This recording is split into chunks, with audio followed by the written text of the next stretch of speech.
My heart stopped. That was almost my entire life savings, money I carefully put aside over 7 years of working double shifts at the dental clinic. But I hadn't authorized any transfer. Dr. Anderson, my patient's concerned voice snapped me back to reality. Is everything okay? Just fine, I managed, trying to keep my voice steady. Let me just finish up here. My name is Olivia Anderson, and at 32, I thought I had finally gotten my life in order. After putting myself through dental school, building my practice, and saving every extra penny, I was finally ready to open my own pediatric dental clinic. The loan application was already in process, with my savings meant to be the down payment. As soon as my last patient left, I called the bank. After 20 minutes of verification questions, the representative confirmed my worst fear. The transfer had been authorized using my correct online banking credentials. The transfer was made to Margaret Wilson's account, she said. My mother-in-law, the woman who had never forgiven me for stealing her precious son, and not being good enough for the Wilson family name. With trembling fingers, I called Margaret. She answered on the first ring, as if she'd been waiting for my call. Olivia, dear, her voice dripped with false sweetness. I was wondering when you'd notice. Margaret, what have you done? That's my entire savings. Oh, don't be so dramatic. Consider it a family tax, she laughed, the sound making my skin crawl. After all, you've been living in our family's guest house for 3 years, barely paying any rent. This just makes us even. My blood boiled. The family's guest house was a run-down cottage on their property that Jake and I had completely renovated ourselves. We paid for every repair, every upgrade, while Margaret kept insisting we were getting a family discount on rent. That money was for my clinic. My voice cracked. How did you even get access to my account? Your dear husband should really be more careful with where he keeps his passwords, she said smugly. Jake's always been terrible at technology. Like father, like son, I suppose. Jake, my husband of 5 years, who still couldn't say no to his mother, who still kept all his passwords in a little notebook because he couldn't remember them. A notebook that had been suspiciously missing last week when Margaret dropped by for one of her surprise visits. Does Jake know about this? I demanded. Oh, he knows I was planning to teach you a lesson about family obligations, she said airily, though he might be a bit surprised at the method. But really, Olivia, did you think we'd let you waste all that money on some silly children's dental practice? The Wilsons have a reputation to maintain. I ended the call, my hands shaking with rage. Jake wasn't answering his phone, probably in surgery at the hospital where he worked as an anesthesiologist. But his silence spoke volumes. He'd known his mother was planning something and hadn't warned me. I sat in my office, staring at the plans for my pediatric clinic spread across my desk. The bright, welcoming waiting room designed to put nervous kids at ease. The special chairs with built-in TV screens to distract them during procedures. The separate area for children with sensory issues. Everything I dreamed of creating, now potentially ruined because my mother-in-law decided I didn't deserve success. My phone buzzed with a text from Margaret. Don't bother going to the police. They'll never believe you over a respected Wilson family member. Besides, he gave me access, remember? Another buzz. And don't even think about divorce. Our prenup is ironclad. You'll leave with nothing. I smiled grimly at her texts. Margaret had always underestimated me, seen me as the scholarship kid who'd somehow trapped her son into marriage. What she didn't know was that I'd learned from watching her manipulate everyone around her for years. I'd been preparing for something like this. Opening my laptop, I pulled up a folder labeled Insurance. Inside were screenshots of every suspicious conversation, every threatening email, every manipulative text Margaret had sent over the years.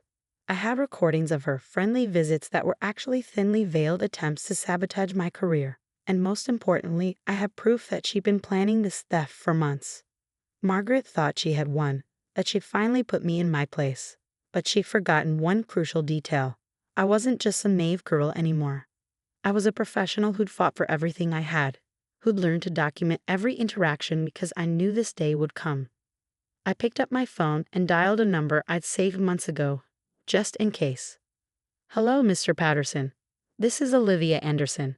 Remember when you said to call if I ever needed legal help with my mother-in-law? I think it's time. As I hung up, another text from Margaret arrived. Family dinner tomorrow night. Don't even think about making excuses. and wear something presentable for once. I typed back a simple "wouldn't miss it" and started making calls. Margaret wanted to play games. Fine, but she was about to learn that I knew how to play them too. 1 week. That's all I needed to set everything in motion. Margaret thought she held all the cards, but she had no idea what was coming.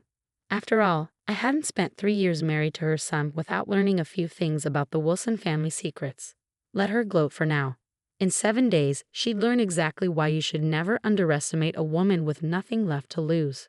The Wilson family mansion loomed before me as I pulled into the circular driveway for dinner. Through the large bay windows, I could see Margaret holding court in the formal dining room, probably bragging about her latest charity board position or country club drama. I smoothed down my designer dress. The one Margaret had once sneered was trying too hard, and checked my lipstick in the rearview mirror. Everything had to be perfect tonight. I needed Margaret comfortable, confident in her victory.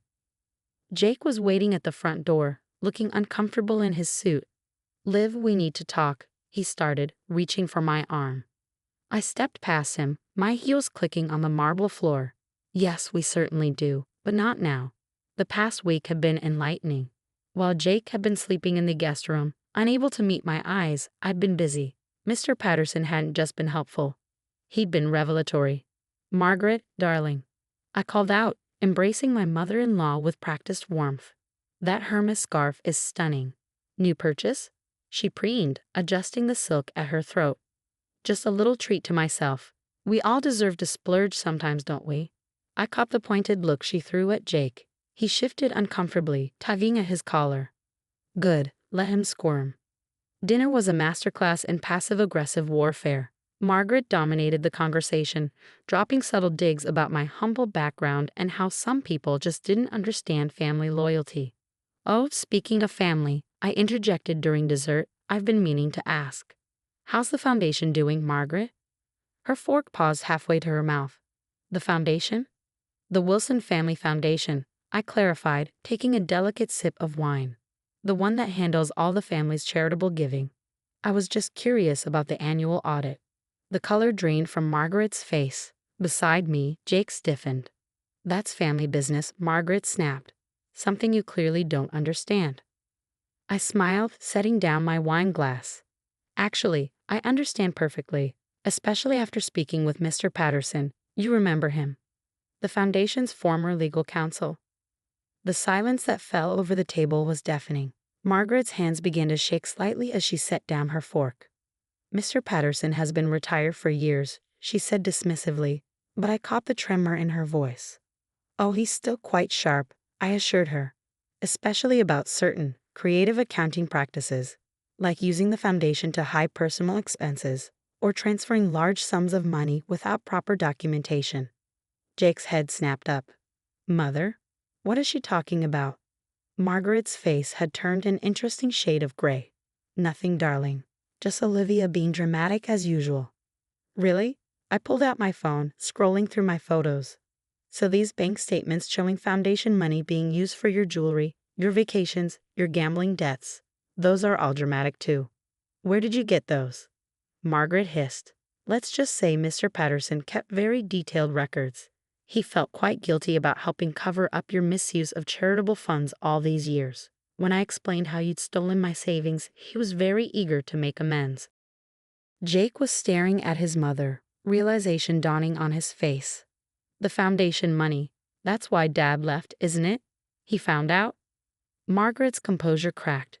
"Your father didn't understand. The foundation's money is family money. It's charitable donation money," I corrected. "Money that was supposed to help people, not fund your lifestyle. The IRS tends to frown on that sort of thing." "You wouldn't dare," Margaret snarled. "You'll destroy this family." "No, Margaret. You did that when you decided to steal from me." I stood up, smoothing my dress. "You have 24 hours to return my money, every penny, or Mr. Patterson's records go to the IRS and the State Attorney General's office." "Olivia."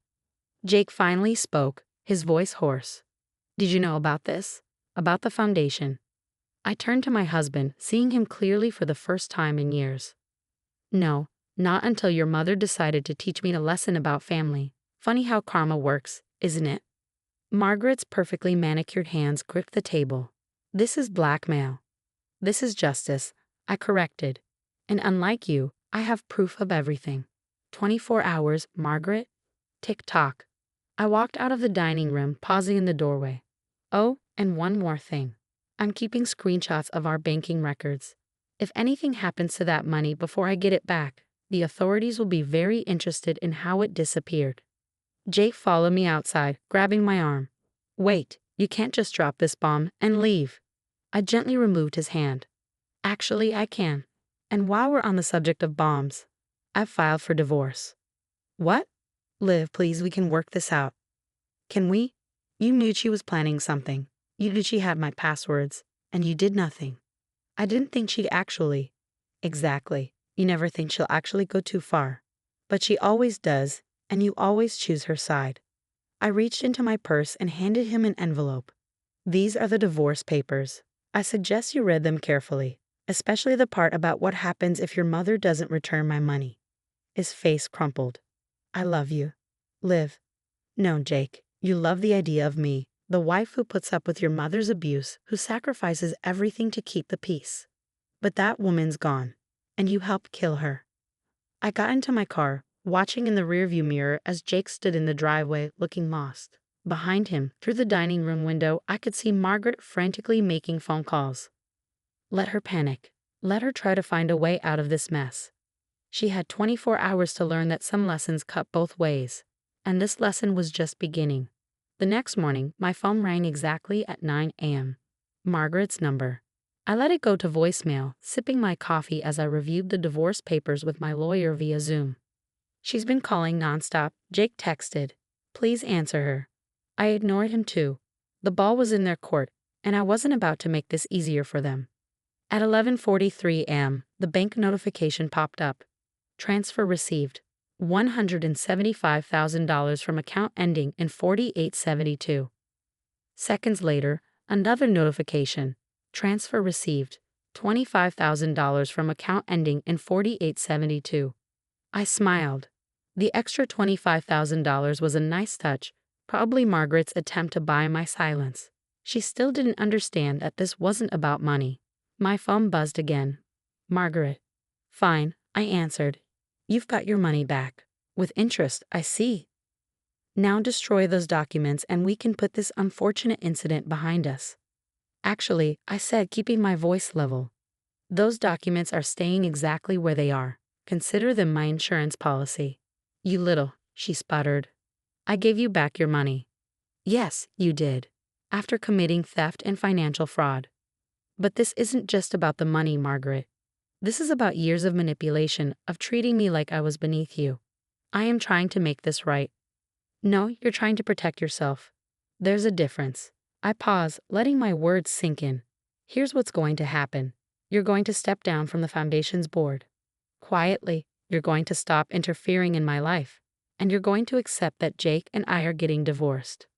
Never, she hissed. Then I guess the IRS will be very interested in those records. Your choice. The line went silent for a moment. You've changed, she finally said. No, Margaret, I just stopped letting you define who I am.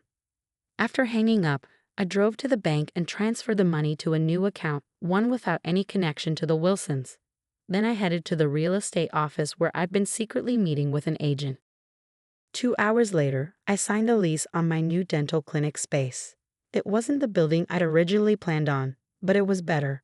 Closer to the hospital, with more parking and better visibility. Jake was waiting at the cottage when I got home. Mother resigned from the foundation, he said quietly. Dad called. He's coming back to take over. I nodded, unlocking the door. Good. Liv, please, I know I messed up. But I love you. I turned to face him. You know what I realized this week? Love shouldn't require constant vigilance. I shouldn't have to protect myself from the people who claim to love me. I'll do better, he promised. I'll stand up to her. You're missing the point, Jake. You shouldn't have to do better. You should have done right by me from the start. I handed him a business card. This is my new office address.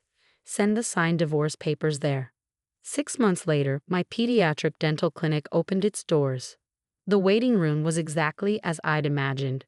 Bright, welcoming, and filled with happy kids. Jake had signed the divorce papers without contesting anything.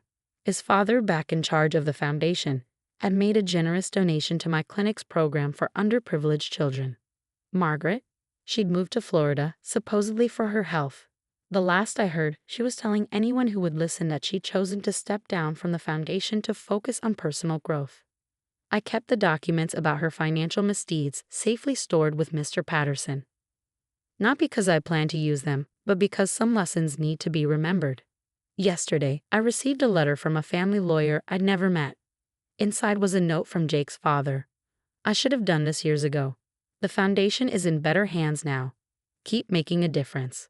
Attached was proof that he'd established a permanent grant in my clinic's name. Funds that would help provide dental care to children who couldn't afford it. Funds that Margaret could never touch.